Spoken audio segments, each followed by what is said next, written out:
This is an in-depth tour of the real-life Batcave that I've created over the past couple of months, and a full in-depth breakdown of my real-life Batman suit, my other Batman helmets, and props I've collected over the past couple of years to create an authentic Batcave. Let's get into this video.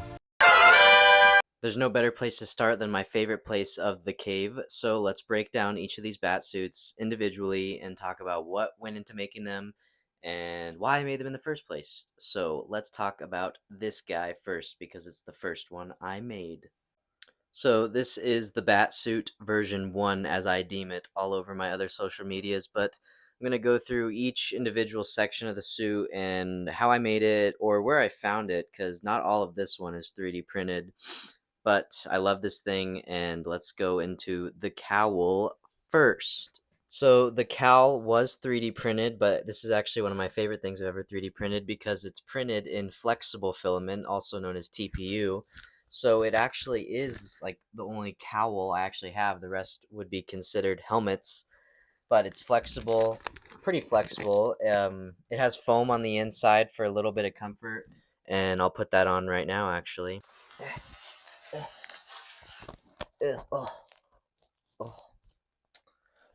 Okay, awkward suit up aside. This is how the cowl looks on me. It's actually dusty because I wore this suit in a real cave. I'll throw in some pictures here or overlay it, but this is the cowl. Kind of some Batman neck going on from the Michael Keaton era. Can't really move even though it's that flexible material. It's more so just a little bit more flex than hard plastic, but the ears can wobble. But this is the cowl of the version 1 Batsuit. Let's get into the cape now. Moving on to the cape, as stated previously, it is actually just made out of black cotton fabric with a little bit of design work going into it, adding the little fins at the bottom. I think there's a better term for it, but that don't really matter now, do it? It is Velcro that attaches it around the body, my body, the mannequin for now, but it's just the most basic Batman kind of cape you could imagine, and that's what I was going for, a classic Batman cape. So, let's move on to the more interesting parts of the suit now. So, the main suit design and color scheme overall actually was inspired by two different things, and if you're a Batman fan, it's pretty obvious, but it is Robert Pattinson's The Batman because I love that movie. I love that guy. I am not gay, but if I was, I definitely would be for Robert Pattinson. Don't quote me on that, please. But my love for that movie definitely inspired this suit, but there's also a color scheme that I love. If you notice the little details, this is straight from the first ever appearance of Batman, the purple gloves, and I love that suit. So with a little graphic I'm going to edit in, I'm just going to show you what I mean by those two things combined.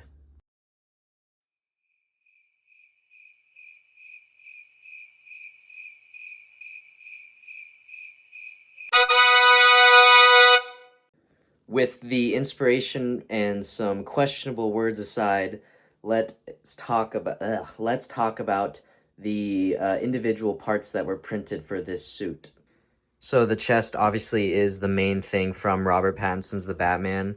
The model is from do3d.com. It's a part of the whole suit file that I purchased for $100 and something bucks, but really no deviation from the movie at all. It's the same paint job, and I'm really happy with how I achieved it with spray paints, acrylic paints, glue, both super and hot to get the emblem pieces to be permanently in there. I know in the movie it's removable, but I wanted something secure that wasn't going to fall out on any occasion, so I permanently attached it to the chest.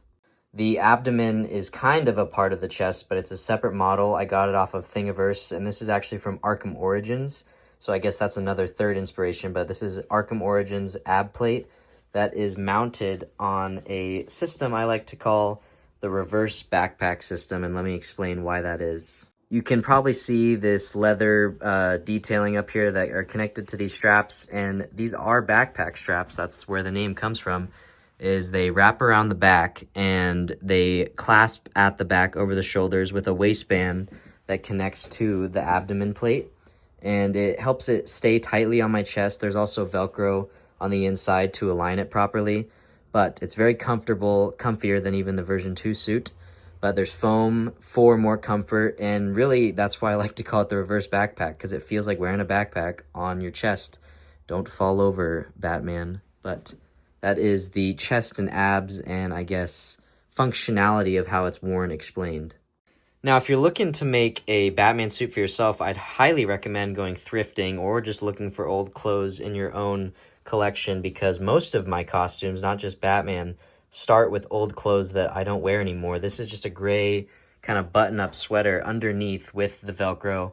These are knee pads actually used as shoulder pads. They are very flexible and comfortable, which is great for mobility, not so much for looks, but I was going for a homemade year one inspired feel anyways, so it kind of works out using these knee pads. I think they're plumber's knee pads actually, so the more you know.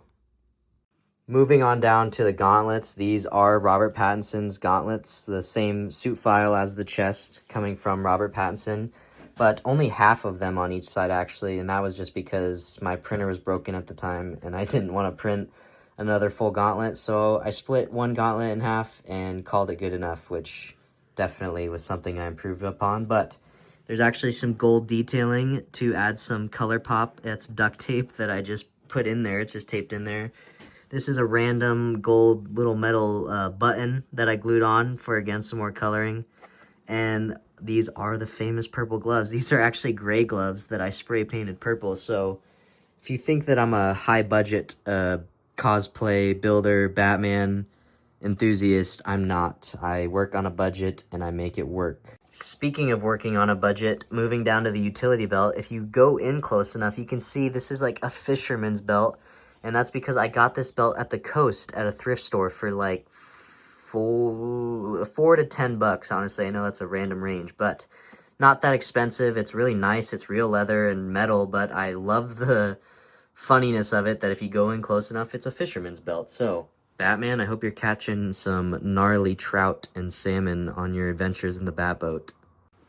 The pouches are just actual utility pouches, so there's some functionality that I spray painted gold. There's things like a utility knife. I'm pretty sure in here there's some zip ties and lighters. Got a screwdriver and some real firework smoke bombs, so you know that I'm packing when I go out on the streets of Gotham. Oh, holy crotch shot, Batman. Let's move on down to the legs. I didn't go for a full trunk look, but I did involve kind of the black and gray mix-up with the trunks. It's just two pants that I cut up and glued together. And these are, again, knee pads, but actually used as knee pads this time. Kind of going for that homemade look.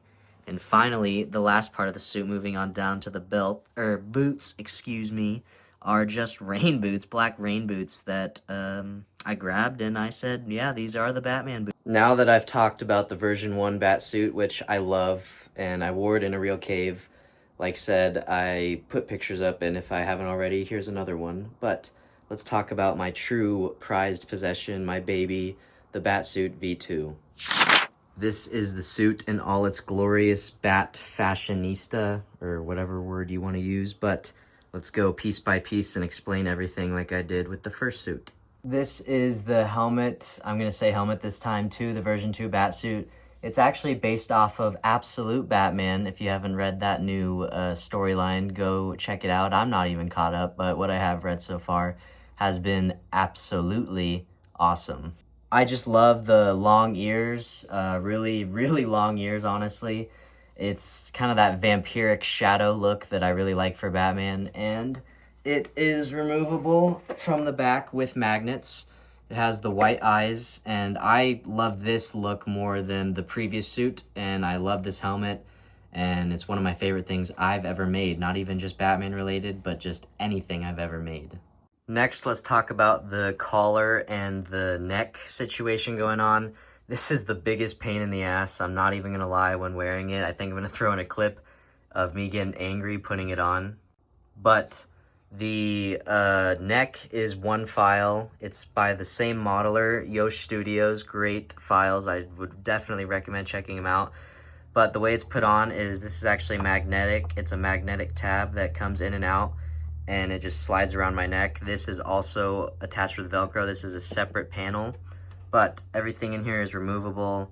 I love magnets, I love Velcro, but I think I definitely could have done better when it came to designing the mobility of this. The collar is printed in hard plastic, which doesn't actually affect mobility that bad since it's not the actual neck. The cape is glued down around the collar on each side to give kind of a seamless effect. And obviously, since the color scheme was inspired by Batman the Animated Series, the inside of the cape, to kind of give homage to that blue undertone, is blue. It's a black fox leather fabric on the outside and a blue cotton on the inside. And I just think it adds a lot of personality and color compared to a lot of Batsuits in the movies and even other cosplayers out there. Now this is going way back. It's one of my favorite parts of the suit. This is the actual Adam West 1966 look for the logo, but with a Robert Pattinson chest piece under it. This was modeled by Aztec Studios on Etsy. Go check him out as well. But I just love the clash of the most recent Batman and one of the most classic Batmen. And for that, it is one of my favorite pieces of the suit. The abs this time are individual panels glued down to a foam under ab piece you can see right there. And that was just to give a better overall blend of color. But each of these are panels wrapped in fabric. The chest is also wrapped in fabric. I should have said that. But they're glued down with hot glue. Not as good of flexibility as you would think. The mobility in this suit is the main issue I'd like to solve when I make the third one. But I went in and highlighted the edges and dirtied them up with some acrylic paints to kind of give it that used, battle-worn look that Batman, I think, should have. I think it's a cool little detail to give him. And this does not have the same reverse backpack system as that suit. The abs are permanently attached to the gray undershirt, while this has straps that run over the back and the chest connects separately, so it's Velcro. I'm not going to lift it off, but it's Velcro and it comes separate, and that's just so I could put this on easier. But in the end, I think the reverse backpack system does work better. Moving on to the two shoulders. This suit is heavily inspired by Robert Pattinson's armored look. So the shoulders are from Robert Pattinson's The Batman. It is two separate plates. This doesn't involve glue at all. It's actually really cool. These tabs actually serve a purpose of connecting the two plates. So yeah, it's two separate panels attached together. The black is supposed to be a worn metal steel look, while the gray is kind of a fabric. It even has textured modeled in, which is really sweet, but this comes off with Velcro, and I'm not going to remove those. That was a long pause, sorry. The biceps are also from Robert Pattinson's The Batman, painted kind of all fabric-y gray. They're kind of scratched up the way it attaches and the hard plastics hitting each other. It gives it more natural battle damage, I guess, but it definitely has some wear and tear every time I wear it. And this is just a fabric, piece of fabric strap that I painted gray and super glued around the edge of the bicep. The gauntlets, yet again, trust me, this is one of the last things from Robert Pattinson's Batman, are from Robert Pattinson's The Batman.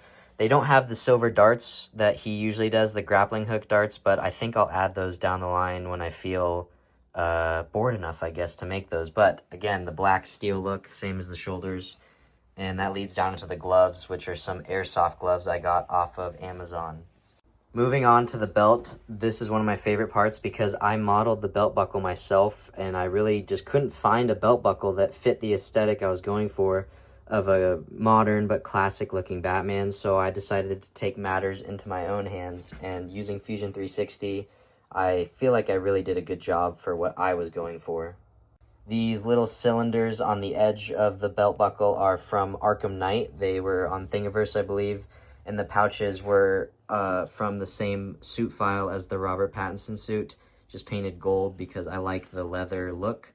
And the belt actually was a steal. I found this at Ace Hardware, and I painted it gold, but it has kind of that same texture from the movie, so that was just a really lucky find. Crotch shot again. This time I actually did go for the trunks, so it's very subtle, but good enough that I think it works.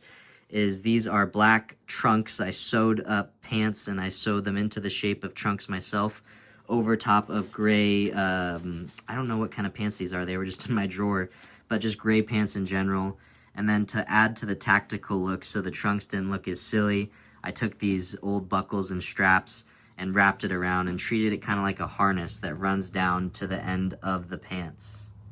And if it ain't broke, don't fix it. Moving on to the boots, these yet again are rain boots that I actually had to cover up a logo on the sides of them, but other than that, they work perfectly, and they also work with the mannequin, helping it stay upright, because usually it comes with a stand, but I don't like that for displaying these. It looks cleaner when the mannequins can stand on their own. But yeah, one last note, I just love this thing. This is one of my favorite things I've ever made, probably ever will make, regardless of how hard it is to wear. Walking in here every night, getting to see a Batsuit that I made in my vision, did everything I could have wanted with it. I just love this thing. Now that I've fully broken down both of my bat babies, so to speak, let's move clockwise, at least from my perspective, over around the cave. You probably saw it hanging up by the suits in the beginning of the video, but this is what I like to call my Raish Al Ghul sword, and I got this also at the coast for not as cheap as the belt. It was $80-ish in this really old antique shop. Sweet lady that sold it in a really cool shop, but I love this thing. It's actually a pirate sword, but Batman, I would say he loves pirates. He's very swashbuckling, but when you take it out of the sheath, it really does look like something that Ra's al Ghul would carry in his arsenal or use to take out the Bat of Gotham, or try and have him replace him in his spot. Moving over to the next portion of the cave, this is what I like to call the armory or the display area. I have a whole shelf dedicated just to the Lego 1966 Batmobile display set. My sister Taylor got this for me for my birthday, so shout out to her. I don't even think she watches my videos, so actually not shout out to her until she starts watching these, but I love the 1966 show, the aesthetic, so having this set, even though it took me months to build because I was a procrastinator for a period of time, I love this thing and it deserves its own shelf. And I also love that the fuel, it just says Bat Fuel. Now, this is the true reason why it's called the Armory, is this is just the assortment of other Batman helmets that I've made over the past years, months, blah, blah, blah. But I will put on each of these so you can see what they look like on my beautiful face, and you can decide which is your favorite. Or maybe my face is just your favorite. This is something I am super proud of, not because I put a lot of work into it, but because I finally got around to making it. This is from Batman Dead End, but I also think it looks a lot like Alex Ross's Batman art, and I love that design. But the model was from someone on CG Trader. I don't exactly know for sure where to find it. I would just look up Batman Dead End if you want to make this yourself. But this is the most comic booky Batman helmet I own, and it works better when you wear like a black balaclava under, but I love this thing. This is the Michael Keaton Batman helmet from The Flash 2023. I just added the classic white eyes because I feel white eyes are the move when it comes to Batman designs. You can see that the jaw was removable with magnets, and this is probably the helmet that fits me the best, but it's also the most uncomfortable to wear for long periods of time, and for that, I don't wear it that much. But I love the finish I got, very smooth and matte, kind of gets dusty, but I really feel like the Batman, the jacked Batman. Sorry, that's a reference for Andreas Rosales when he watches this. No one else will understand that. This is the Batman Beyond helmet, and it's from Arkham Knight's Batman Beyond design. I apologize in advance if this is muffled, but the red LED eyes are one of my favorite things that I've ever done for a project. And spoiler alert, I may or may not be making a Batman Beyond suit, and you will not get to see that in this video because I'm not gonna give away all my secrets. You know, bat secrets. This is kind of my most original Batman helmet. It's actually one of the first ones I ever made, and it went through a lot of different paint jobs. It started out as just a black Robert Pattinson Batman helmet, but over the course of breaking it, fixing it, changing it up, I went for the blue look, a very metallic look, and for that reason, I added old motorcycle padding and straps, so this may or may not be something I could ride on the road in the Bat Pod, but I like this because I don't think anybody else on the planet has something that looks like this Batman, so this is 100% Charlie Williams. Now that we went over the Batman Armory, it's time to take a moment to mourn and take a moment to appreciate the fallen in the never-ending battle, because it's Robin's memorial time. Now, I know this isn't much of a Robin suit, but I just wanted to give an homage to Jason Todd. Rest in peace, my boy. But this is a shirt that I plan to turn into a full suit like those two eventually, but it's a red-black shirt that I sewed together, some green fabric sewed in there, hand sewn. I can't tell you how many times I stabbed myself, but it's got the zipper and everything. I dirtied it up, and it's meant to represent Jason Todd's untimely passing because he's a dumbass. Right next to the Robin's Memorial is the police sketch area, or the Batman sketch area, and I'll go through each of these one by one slowly. But this is the Phantasm's Claw from Batman Mask of the Phantasm.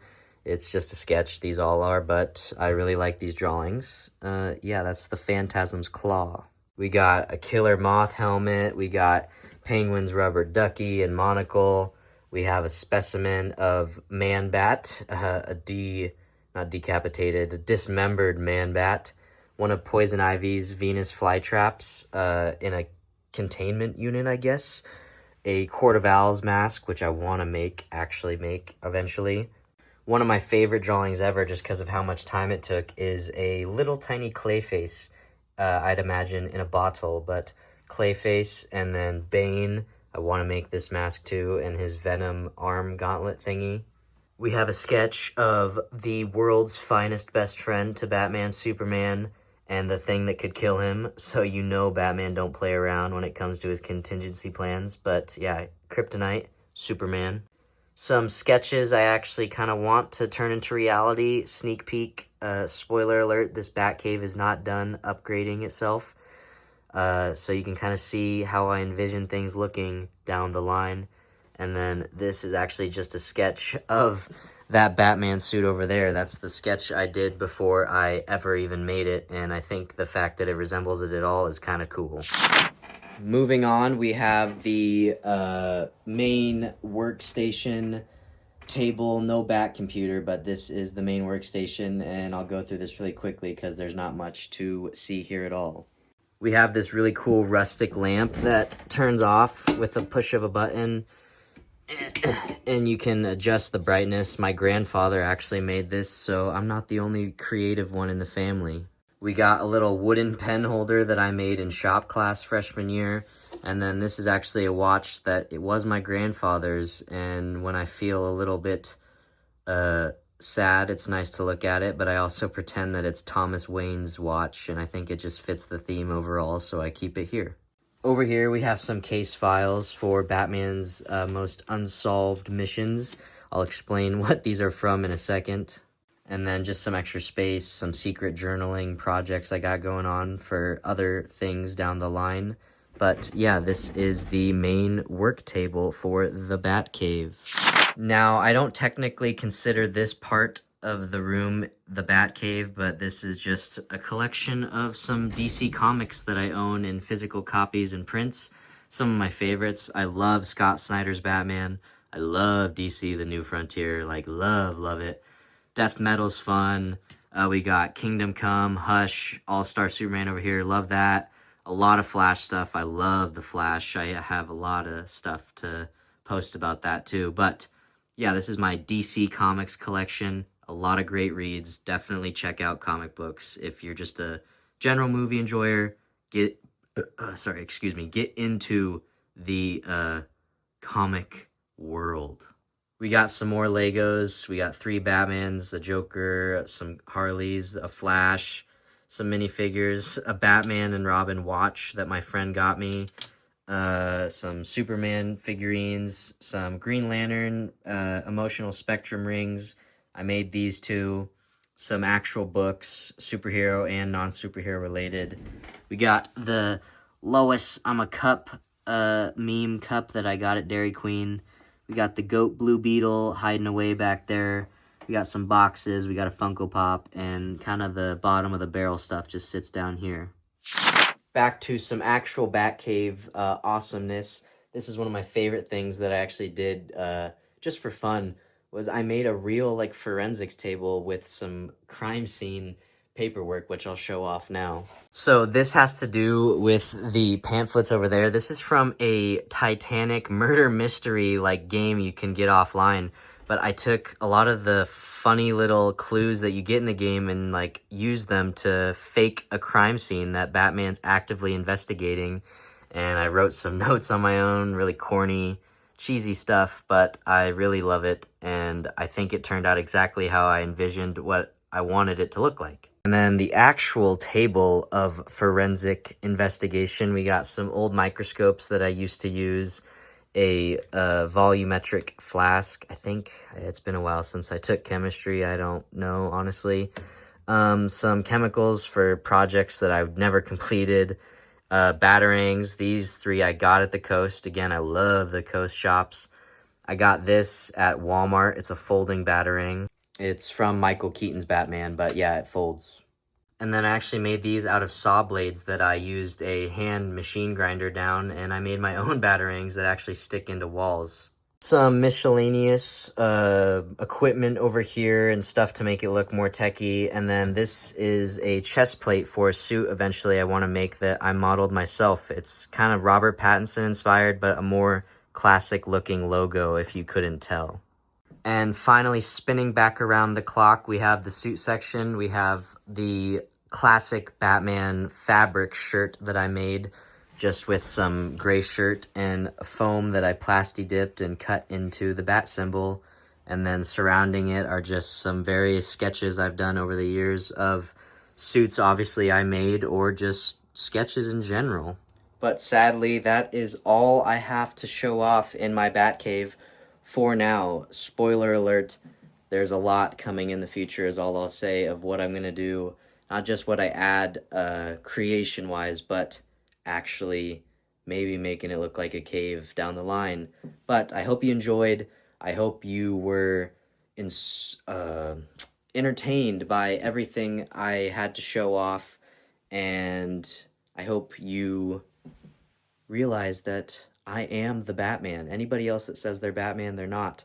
I'm Batman, and you can never take that away from me, because I literally live in my own Bat Cave. So, on that note, Batman signing out. I'll see you in the next adventure.